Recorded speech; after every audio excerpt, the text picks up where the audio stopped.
Well, I was born the youngest of three siblings in North Africa, a small country called Libya. My dad used to call me an idiot.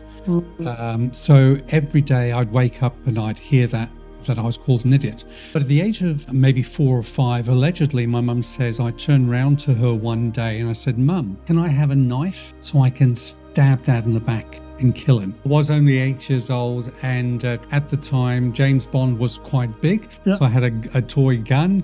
Literally, my mum said to me, as she noticed they had this big queue where they were checking all the passengers' bags, said, you need to go to the toilet. And I thought, I don't need to go to the toilet. You mentioned that at the age of 26 onwards, your own personal development journey becomes one of the most powerful things that we have done. Absolutely. So if you're going to fall or fail forward. When you're down there, think about and look around, say, well, what can I do? What can I pick up and tidy up and improve things? So as you dust yourself off, you're contributing to that situation. It's all about connecting in with that individual. It's all about understanding that they probably spend more time at work than they do at home, but they still have a home life. How much do you know about your people? I think when it comes to growing business, you've always got to stop, test and measure. Welcome to the Champion Mindset Collective podcast. Have you ever faced a challenge so overwhelming that you weren't sure how to navigate it? As a leader, the stakes are high, your reputation, your team, and your bottom line. And in times of adversity, the question isn't just how to survive, but how to thrive. That's where our next speaker, Elias Kanaris, with over 30 years of executive leadership experience, he has worked across corporate, non-profit, global industries, helping CEOs build high-performing teams, establish trust, and as a build business currency, and lead with resilience. He's coached hundreds of executives, chaired leadership groups, and led multi-international non-profit over 20,000 members across 20 countries. As a certified Maxwell leadership coach and a sought-after keynote speaker, he knows how to help leaders step into the toughest times. And when he's not in the boardroom or on stage, well, let's just say that his very interesting claim to fame. Elias smuggled a gun onto a plane at the age of 8. Please welcome Elias Kanaris to the Champion Mindset Collective podcast. Welcome, Elias. Thank you, Anthony, and thank you for having me as a guest. Oh, you're welcome. I want to start with that claim to fame. Tell us more about that. Well, it is a claim to fame. Just a little sort of disclaimer here. It was a toy gun. I was only 8 years old and transitioning out of Libya in via Rome to Athens. And at the time, James Bond was quite big. So I had a toy gun. And literally my mum said to me, as she noticed they had this big queue where they were checking all the passengers' bags and things along those lines. And she said, you need to go to the toilet. And I thought, I don't need to go to the toilet. But she took me there to take the gun and hide it in the cistern of one of the toilets. Wow. Yeah, so it's probably still there if you go and look. But that's my claim to fame. I tried to smuggle it onto a plane, but it was taken off me. Oh, wow. Or maybe they've serviced it and they've actually got rid of it. But wow. I mean, imagine if they found it. Yeah, exactly. So it's, but that was back then. It's funny, I was 8 years old at the time. Times were different back then. Yeah. But were they different? It's probably the same today. We have to think about what we do, how we as leaders operate and act. And sometimes you have to make those personal sacrifices. Give up your toy so it's for the better good of the rest, and listen to the wisdom of grey hair. My mother at the time, she might have had grey hair back then. If she did, I probably gave it to her. You've got to then respect the fact that they've got some wisdom in, even though you as a leader or a follower might not understand the reasons, you've got to sometimes give something up for the better good of the community. Yeah, and I like what you said there before about how you are, like being conscious, right, as a leader. Yeah, it's so important. Tell us a little bit more about your journey, like in life and as a child and leading up to this point. Well, I was born the youngest of three siblings in North Africa, a small country called Libya.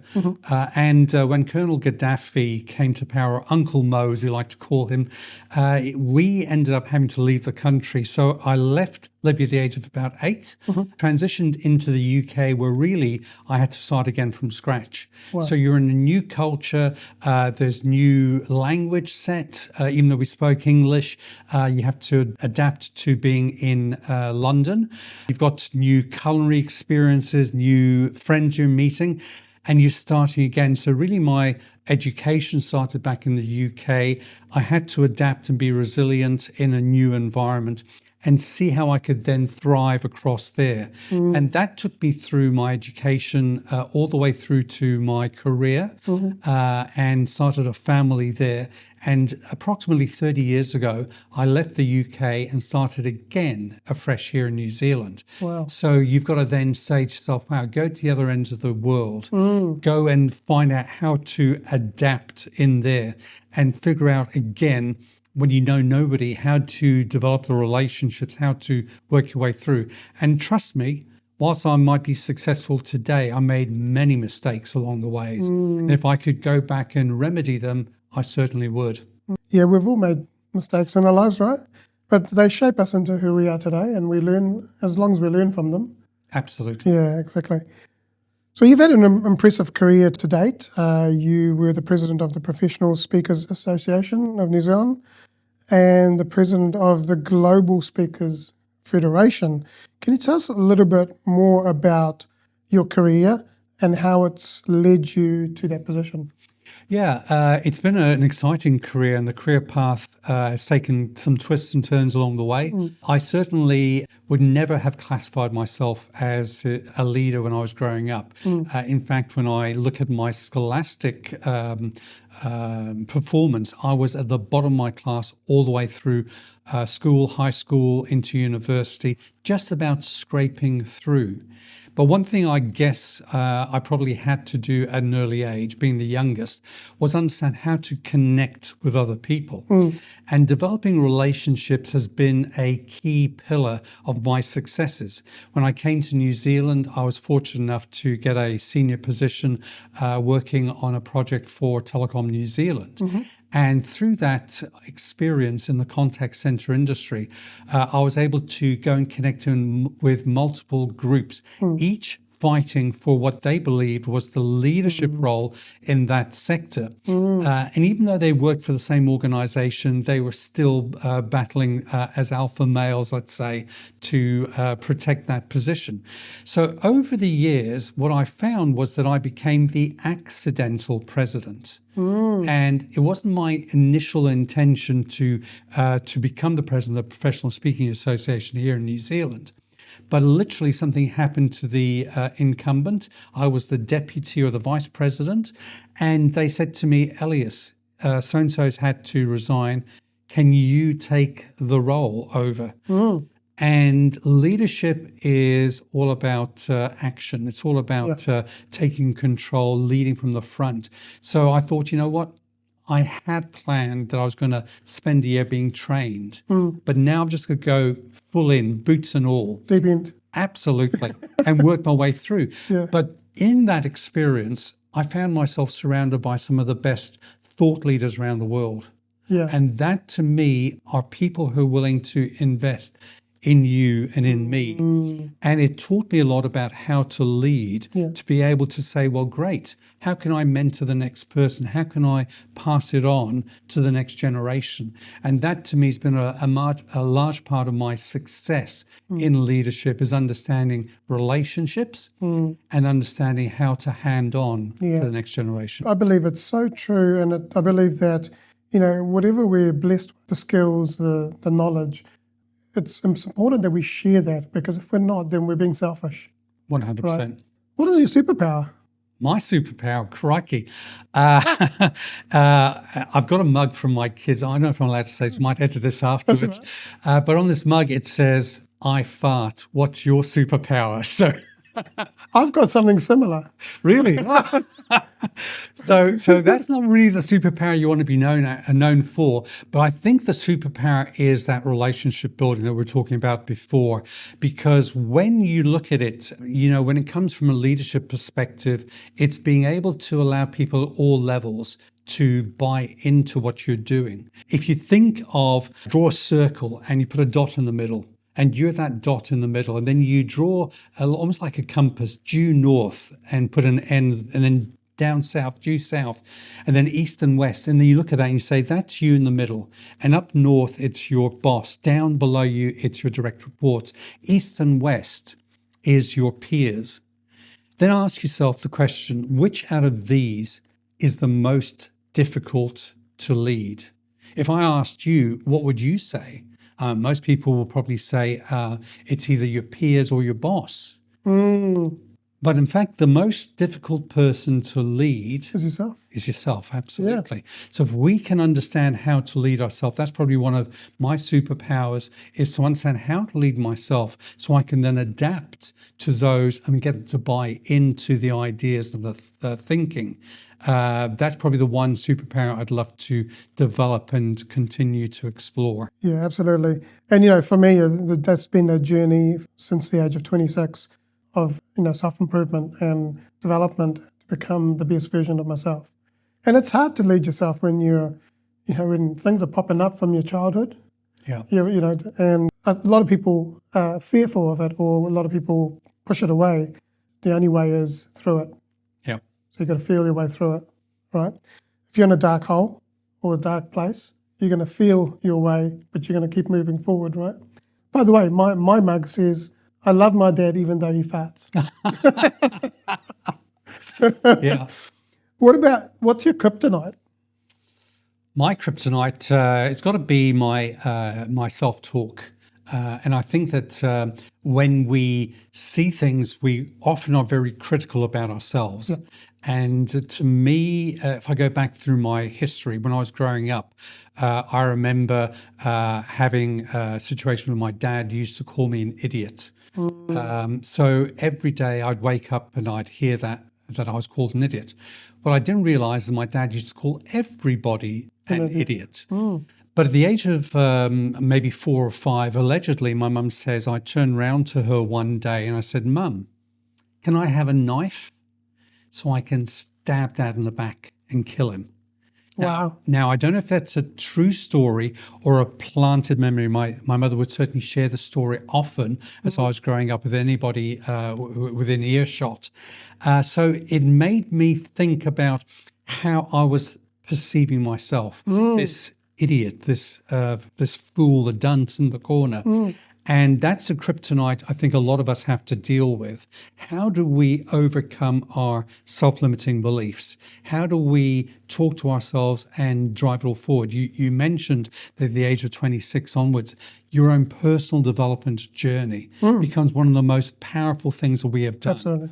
We've got to be working on the principle that you're either going to be green and growing or ripe and rotting. Yeah, exactly. So that personal development journey is one I've really pushed hard on and do on an ongoing, almost daily basis. Yeah. What can I do to improve myself?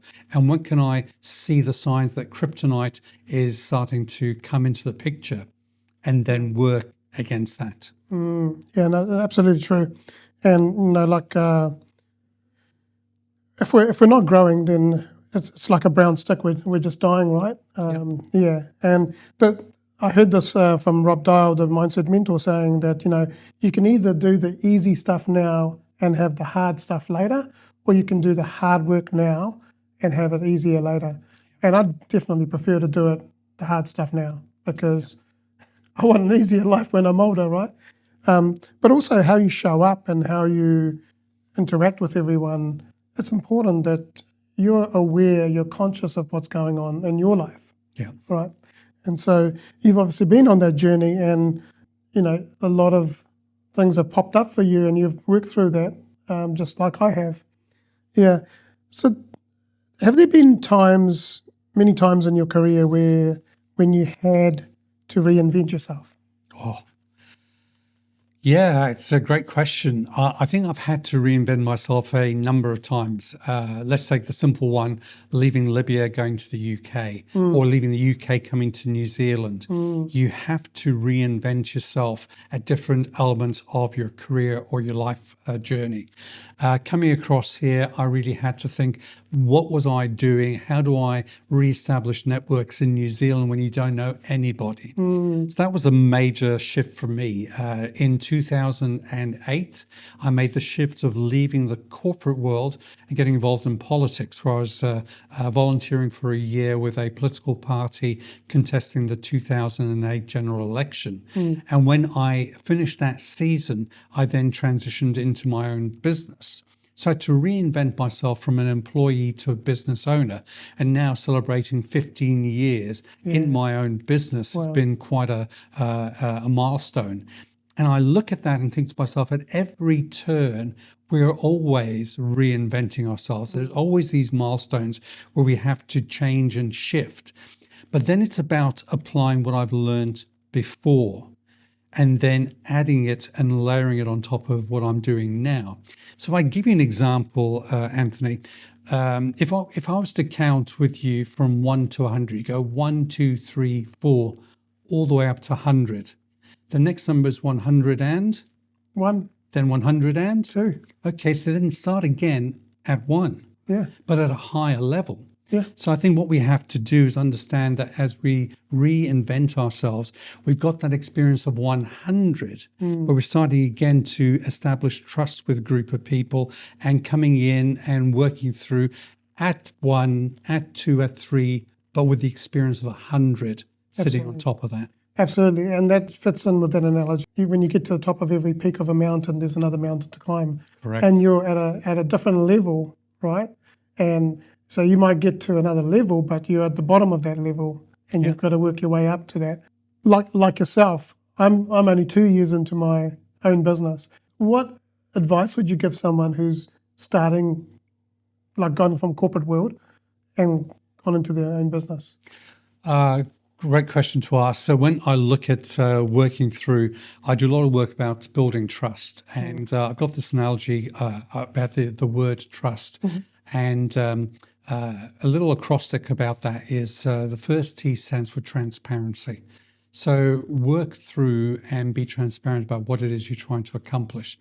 So don't, it's very tempting, by the way, when you start your own business to say, hey, look, I can do that. No matter what is being offered to you, you'll turn around and say, I can do that because you want the revenue. But often, if you are true to yourself, you'd say, actually, that's not my skill set, but I know people who can. So that then comes to the R in trust, which is the ring of steel. And if you think about that, who is your ring of steel? Maybe some people call that your circle of influence. Who are the people who you can go to that either can be the people you refer for these activities, and you can clip the ticket, by the way, as you bring the opportunity to them, or you can bring them on board in terms of helping you grow your own mindset. Absolutely. So when you look at the ring of steel, that's probably the one area that I would focus in on to say, who are the people who are going to be guiding you in your infancy in this journey? And maybe that ring of steel will evolve over a period of time as you get better established. So you might need a different set of people in your inner circle who are going to be then growing you as you work your way through. But I'd probably say that out of the whole analogy, the ring of steel is one that I'd focus in on. Yeah, absolutely. I've had that same experience where, there are certain things that I have no skill in. And, I've been reaching out to people and going, hey, you've got skills in this. Would you want to collaborate on this project? Because really, it's just a project, right? Yes. And you work together and more heads in one and you get the right outcome. Certainly, like you said, you can clip the ticket on the way as well. What do you put down to a contributor of your success? I think one of the things that I'll probably contribute now, if I was to pick 2 or 3 things in here, I'd probably say number 1 is consistency, being able to just go again and again and again. So if you're going to fall or fail forward And John Maxwell's written a great book about that, Failing Forward. And he says, when you're down there, think about and look around, say, well, what can I do? What can I pick up and tidy up and improve things? So as you dust yourself off, you're contributing to that situation. So I think that consistency becomes a large part of it. I think that consistency also in terms of learning and self-development, that's been a major, major contributor, especially in changing that mindset and that kryptonite we were talking about earlier on, being able to work my way through that and to drive it all forward. And then I probably turn around and say humility has got to be the third element, because with humility, you've got to be able to turn around and say, hey, I'm able to do so much, but not more. And at the end of the day, if you're able to recognize those around you who've made those contributions and not seek the spotlight yourself, that's a major contributor to a lot of successes going forward. Yeah, absolutely. Consistency builds competency, and it builds confidence and motivation. Yep. Yeah, a lot of people are waiting for that motivation I'll do that when that happens, right? Unless you get up and take action and move forward, it's not going to happen. No, not at all. Yeah. So we have to take action. We must take action. So you now call yourself a fractional CEO. What is a fractional CEO, and what does a fractional CEO do?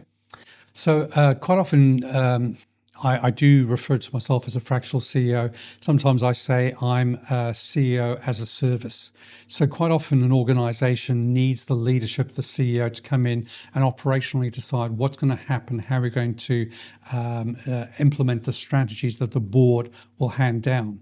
But unfortunately, especially here in New Zealand, we don't have the ability to have full-time CEOs in many organizations. So I come in as a fractional CEO where I'll be able to work on a part-time basis for those organizations and then apply all the governance type issues and experience into that organization. I'll often talk to an organization that has been operating like a club and need to transition into a professional body. So they'll hire me in to look at the governance issues, look at how we can implement that. Sometimes they'll bring me in to make the difficult decisions, because quite often you're going to have to sit there and release some people from the team and come back and review the strategies and figure out how do you apply that at a profitable basis going forward, and also introduce the right disciplines, and some of them are financial.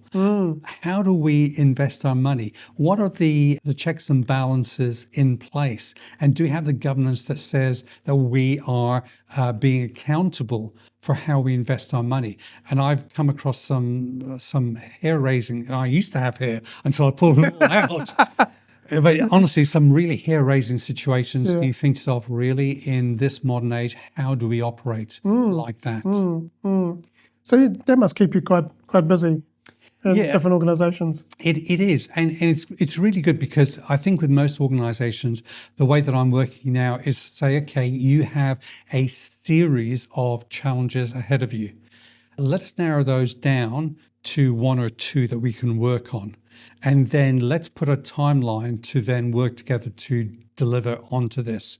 Often I'll say to the clients I'm working with, I can either give you pleasing methods or pleasing results. And I only offer pleasing results. So if you think about that, once we understand what is the problem, the issue we're trying to resolve, becomes easier for me to come in a fixed term contract to resolve that and to drive that all forward. Otherwise, you've got scope creep, and you can easily come in there and say, hey, look, I've only got 15 hours a week that I can dedicate to this project. And then suddenly they want 20 to 30 hours. And it's difficult to give them that while still maintaining other projects. So you've got to be very, very specific about the outcomes you're trying to deliver. And the more clarity you have at the beginning, the easier it is to deliver that over a fixed term contract. Just to go a little bit deeper into what you said about sometimes it also means letting people go, right? And that happens a lot these days. And for me, it's happened many times. And in fact, 4 times. And The question I have is that how do you, because it'll be the leaders in those organizations that will be making the decisions, how do you guide those leaders? Because it must be hard for them to make difficult decisions, right? So how do you guide them to be able to show empathy to their staff? How do you go through that process? Sometimes it's the leaders that have to leave. So quite often you're sitting there and you can see the problems at the top. And the challenge is to work with a board and to get them on board. I've been doing a lot of mentoring of CEOs, especially emerging CEOs. And often I talk about, say, within the contact center industry. When we look at the contact center industry, we were, as a senior consultant, going in, looking at a project that would either look at raising revenues or reducing costs. So you do an ROI based on one of those two outcomes. And once you've developed the ROI, you'd approve the project and deploy it. 6 months, 9 months later, you'd come back and 80% of the time, it would not deliver the results you're looking for. So when you analyze this, we came back and said, well, actually, there's 3 Ps involved in every implementation. First P relates to the product, usually hardware, software in our case. As long as it's fit for purpose, that should not hinder the project. No. But that product is useless unless you add the second P, which is the process. And you need to have a robust process that wraps around that product. And we've got business analysts that can come in and help us write the processes, which are important for every organization. So assume you've got good, robust process, you've got a fit-for-purpose product, leaves you with the last P.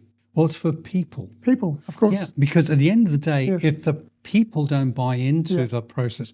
So quite often I'll remind leaders that this is all about people. It's all about connecting in with that individual. It's all about understanding that they probably spend more time at work than they do at home, but they still have a home life. How much do you know about your people? How much do you know about their personal situation, whether they're married, have any kids, what their domestic situation is? Have they got an ailing elderly parent that they're looking after? All of these things, even down to which football team do they support? And even if they do support Manchester United and you support Arsenal, you still have something in common. But it's about getting that people side sorted out. So it's about relationships, as we talked about at the beginning. How do you get people to understand that when you're making these hard decisions about releasing somebody, that you've given them an opportunity to shine? And that's a real challenge in the workforce today. How do you identify your strengths and leverage them in the marketplace? Well, we've all got access to tools like Strength Finders, which are great ones. And I often recommend that people run that for themselves. But the best way to really understand your strengths is to ask people around you, to get them to tell you what they see as your strengths.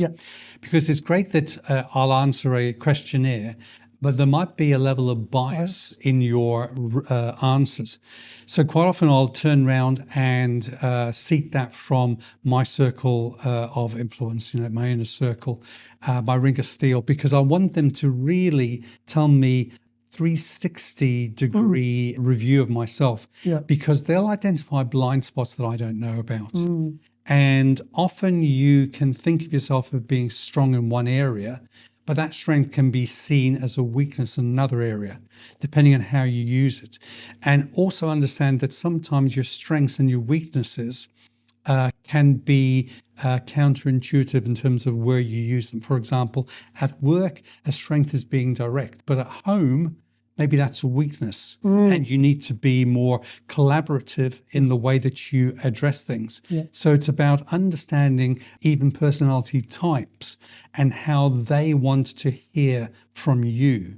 Something like Ali Mooney, pressing the right buttons, talks so well about that as a type of personality where a powerful person will think about things, go straight to the point, whereas a precise wants time to think about things and needs more information to make a calculated and informed decision. So understanding your strengths is understanding how to read people, and that's something I can always improve on.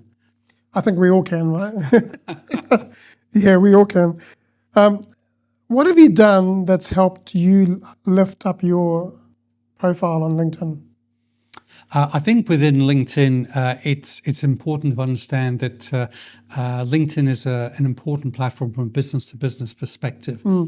But the funniest thing is that I find the most engagement is when I share personal stories. Yeah. So within a personal story, you've got something in there that people can relate to. The biggest engagement I often get are when you mention a changing career path or something along those lines. I often see stories of people where you have somebody who says, oh, look, I'm walking past the pub, for argument's sake, and my initial intention was to carry on with this big walk, but I ended up going in there. And there's a photo of them with a pint of beer in their hand. And you think to yourself, well, it's a great story, but obviously a staged photo. And I've heard that if you can look at getting a story with somebody else involved, so something that you're doing, it might involve the Uber driver that you're with that morning, and they say something to you that's really impactful. I think to me, I've seen that has helped me in times in the past where I say to that individual, hey, that's a great story. Do you mind if I share this on LinkedIn? And then I'll ask their permission to take a photo with them and then share that story. So as you do that, you can work your way through. The other element that's really helped is to then have your ring of steel to also share and tag into those events, because as I'm sharing, they're commenting or they're reposting that. That's what helps you raise your profile, because suddenly the multiplication factor comes into being, and you have the power of saying it's not just my network, but yours multiplied by everybody else who's sharing these stories. And I think at the end of the day, you've got to turn around and genuinely get interested in other content. Yeah. Because if it's just all about me, then I'm sure that people start to see through that. But if they know that you care about others and you're adding value to their comments and their posts, that's where I think it's helped me the most. Yeah. You can keep talking about and blowing your own trumpet, but you've got to really connect with others and share on theirs as well. I've heard you say before that there's power in network. What does that mean? Well, I think that the network, you can just take the example of working in LinkedIn. LinkedIn is a very powerful network that you can leverage. So you might have 3,000 or 4,000 connections there, maybe even tens of thousands of connections. It's only useful if you know how to develop that network and to allow that to become organic. So sometimes you've got to go and identify what somebody else has done and tag them into your comments and use them as an example to drive things forward. But also, as I've learned myself, some of my colleagues have said, hey, Elias, I'm about to post something about this. Can you go in and reshare that or contribute to that conversation? And understanding how to network and use the network. So you can go, for example, business networking groups, whether it's a BNI or the gathering or something similar. You can turn up every single week. You can have your breakfast at your BNI and you can walk in and walk out. Are you building a network? Are you contributing to that network? No. So you've got to go beyond the network of the people I meet up with every day to how do I actively engage with that network? How do I add value to them by thinking about what they need and how I can help them achieve that? And that's the level of networking and developing the network that I refer to when I say that. Well, that's really important. Yeah, absolutely. I've been in networking groups where people have said that, hey, I'm going to be posting something, please. Now I understand why. Yeah. When it comes to goal setting, how's that important? Gosh, goal setting is probably one of the most important elements that we all have at our disposal. I remember growing up in the UK and goal setting was a very, very large part of my life and my business.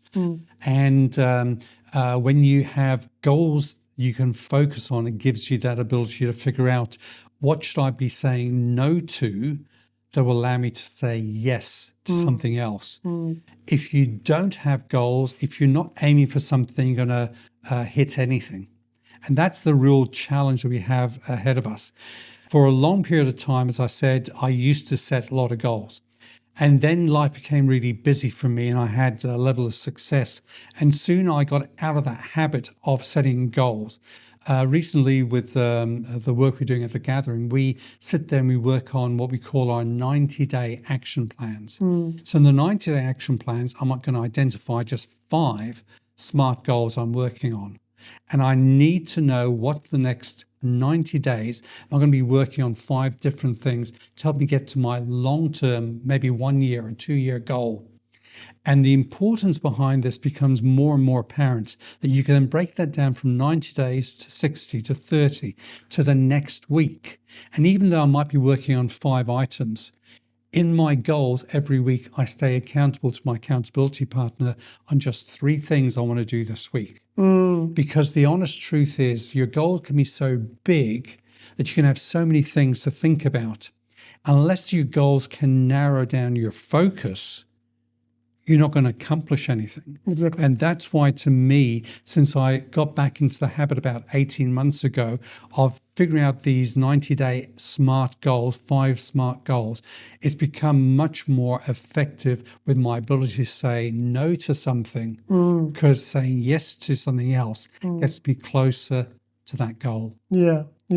And I've applied the same in my journey as well, where, and when I was doing coaching, it was around what's your yearly goal? Let's break it down into quarterly, monthly, and weekly. And then also, what's one small thing you can do every single day that's going to contribute to your weekly, monthly, and quarterly goals and get you closer to your yearly goal. And, it's about that 1% every day. You only need to do that little 1% every day to get, and you're going to be 365% better at the end of the year. I agree completely with you. Setting those goals. For people who are struggling to set goals, what would you say to them? I'd say start. And there are plenty of resources available that will help you understand how to set a SMART goal. So SMART goals, as we all know, is an acronym for specific, measurable, achievable, realistic, and time-bound. Yeah. So just even understanding how to set a SMART goal, as I said, plenty of resources on YouTube and the like, where you can go and find out about that. But the second thing I'm going to encourage them to do is to find an accountability partner. That's so important, to turn around and say, it's all very well that we've set the goal, but unless somebody's keeping me accountable for progressing those 1%, that compounding 1% that you talk about on a daily basis has a massive effect if you work your way through. Now, we're all human. I know, contrary to popular belief, but if we are all human, we have that desire, I don't want to, I know, like going to the gym. It's too cold to get out of bed today. I'll go tomorrow. And unless you have an accountability partner that encourages you, did you go to the gym today? And says to you, hey, buddy, let's get out there. Let's go and go to the treadmill and use that for 20 minutes. Just the act of getting yourself out of bed and into that gym with an accountability partner that works through. Sometimes you have to pay money and they call that a personal trainer. But hey, if it's worth investing in that to help you achieve your long-term goal, it's got to be well worth it. Absolutely. And here at the Crate, where we are working, we've got the 3 NNTs, the 3 non-negotiable tasks that we, every day that we say, okay, this is what I'm going to do. And before your head hits the pillow, you have made yourself accountable to all those people around you that you're going to do those. And I've found that really helpful.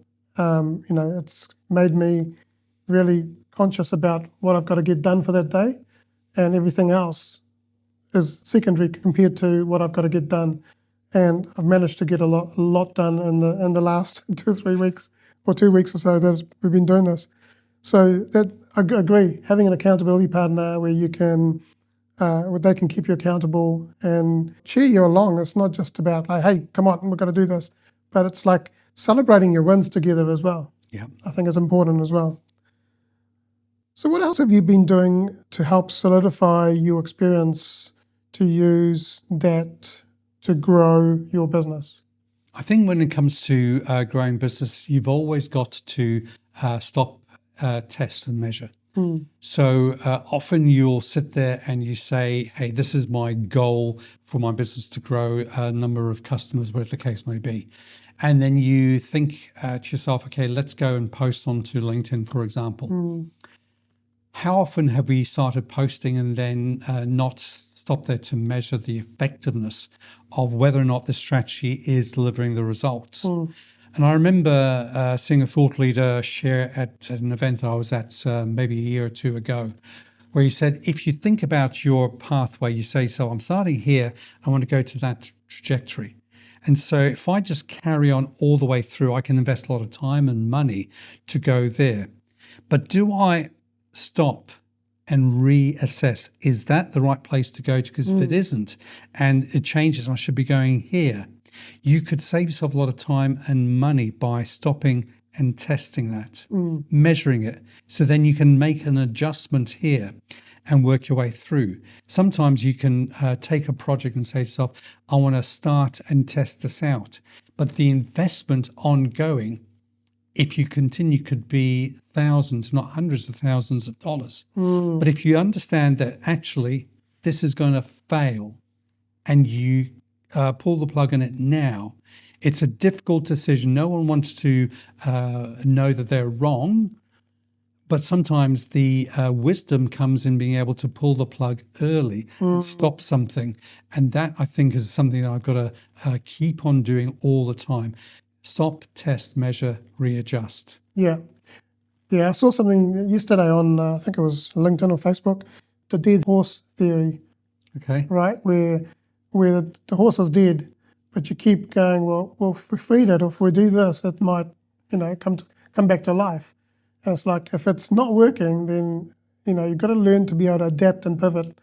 And yeah, like you said, testing is so important to measure and see whether, if you've done a post on LinkedIn or Facebook or something like that, whether it's actually, connecting with people, and maybe the messaging might be right, or not the best, or look at, what can you do to improve that post.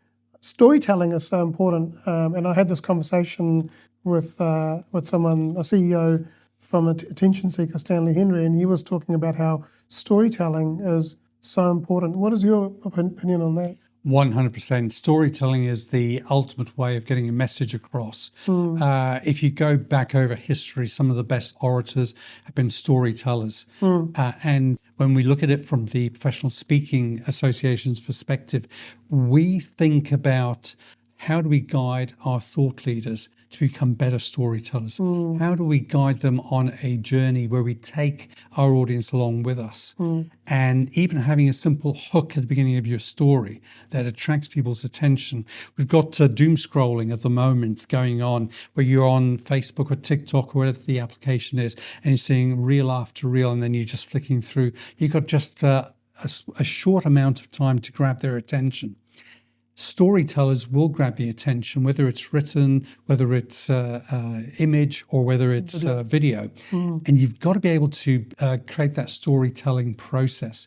So it goes back to my comment earlier on. If you're in the Uber and your Uber driver said something with you and you say, wow, this would be a great thing to share, and you take that personal photo of you with the Uber driver, with their permission, you can then share the story out there. And people love to hear stories. Because if you think about this, when, those of us who've got kids or had to look after kids, when you're busy, tucking them into bed, and they're, 5, 6 years old, and they look at you and they say, Mummy, Daddy, Uncle, Auntie, they look up at you and they say, share some statistics. No, actually, they don't say that. They say, tell us a story. Tell us a story, yeah. Yeah. And I think we've got to understand that we've been hardwired to be sitting around that campfire sharing stories. So the more we can get better at sharing stories, the more we get better at connecting with people. If we look at our life, it's full of stories, right? All our thoughts that we have, they're all stories that we are recalling. Tell us about the 9/11 experience. How did that affect you in this chapter of your life or Well, your career? 9/11 happened obviously 23 years ago, almost 24 years ago now. And it started as an ordinary Tuesday. And that's the interesting situation. Every day starts as an ordinary day, and you never know what's going to happen until the day unfolds. The reality is that what 9/11 taught me is how do you handle yourself and your reactions? How do you start leading from the stop? Because 9/11, our world literally stopped in a heartbeat. We've got to understand how we take that opportunity of learning and apply it to the things today. So throughout 9/11, we learned probably three things. Number one is look after yourself first. It's okay to ask for help. Yeah. And today, especially with mental health issues, with the challenge of social media taking you down rabbit holes, you've got to be able to look after yourself. Second thing we learned that I'm applying today is to expand your network, look after others. Ask people who need help, how can I help you? And the third thing is to understand that you have to change the rules, because what we were doing pre-9/11 all changed. If you think about 9/11, the airline industry shut down overnight. Tourism in New York City evaporated. The speaking industry I was involved with closed. Sorry, did I say 9/11? Because I could have said global financial crisis. I could have said the earthquake in Christchurch, or the pandemic, Omicron, whatever it is. They're all part of the evolving landscape. It's going to change and affect what we're doing. So if we can expect that something's going to happen and then realize that as leaders, we've got to step up and lead from the stop. That's what I've learned about myself, is always expect the unexpected. Yeah, be prepared to just step in and carry on. Yeah. Yeah, and not be a possum in headlights. Correct. But to be able to adapt to whatever situation's coming to you and have that resilience and to be able to go, it's okay, we can get through this. And, this too shall pass. Yeah, Yeah, absolutely. Exactly. We're at the space now where I'm going to ask you 6 quick-fire questions. You can choose to answer that in a single word or a short sentence. The first question is, how do you define success, and has that definition changed for you over time? Success is leadership. Everything rises and falls on leadership. Who's been your greatest inspiration and why? I'd have to say Jesus Christ has been my biggest inspiration, the ultimate storyteller. What's something that you may believe, or you do believe, and others may disagree with? Again, my faith. That's a large part of me, who I am, and not everybody believes in the same faith that I believe in. If you could go back and give young Elias some advice, what would it be? Hang on. It's going to be a wild ride. What is one message that you'd like to share with the world? I'd like to share that anything is possible. Just don't give up. Yeah. Before I ask you the next question, I'd like to just explore through this whole journey in your life, even going through that 8-year-old in the plane, hiding the gun, or bring the gun in the plane. What's your mindset been like through this journey in life and through your career? I think my mindset's been one of turmoil. When you look at the sort of almost like, how can I describe it? I suppose like a bird's nest. Everything seems to be intertwined, and sometimes you can feel quite dark, quite difficult. You have to understand that you've got to peel this out and take every single strand out one by one, and realize that each strand contributes towards the tapestry that's your life. But getting some clarity in there and understanding that you're still going to have some turmoil coming through. But if you have the right tools, you can work your way through that. But it's been a heck of a journey, and I'm still hanging on. Good on you. It sounds like you've got the resilience and the right mindset to move forward. What does it mean to you to be a champion and to have a champion mindset?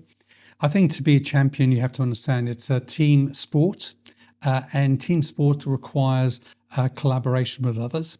And sometimes you're going to have multiple leaders in that team. But when you're given the armband to lead, get up there and lead and show others through your actions. Absolutely. And on that note, the listeners and the viewers, they may be going, hey, well, look, I could do with some help. And if they wanted to connect with you, how could they do that? I think the easiest way to connect with me is probably on LinkedIn, Elias Kanaris. It's a relatively unique name, but reach out there and just reference the fact that you saw me in this podcast with Anthony, and then that way they can actually reach out to me. I'm more than happy to look at how we can work together. Absolutely. We'll put the link in the show notes. And what would you say to people out there who are struggling as CEOs or emerging CEOs or leaders? One word that you would say to them? Mentoring. Who is mentoring you? Well, Elias, it's been an insightful interview and conversation, and we've navigated adversity. We've navigated lots of different aspects, and a lot of those I share as well. We all share the same things in life.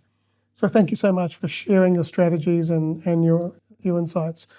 And I hope that you found this valuable. And if you'd like to connect with Elias, please click on the link that I'm going to put in the show notes. Mention that you saw this podcast episode, and he'll be able to work with you. And don't forget to subscribe to this podcast and share this with someone who may benefit from hearing the insights that we've shared on this podcast episode. Lastly, I just want to say you are loved, you are worthy, champion your life, champion your greatness, and have an amazing day.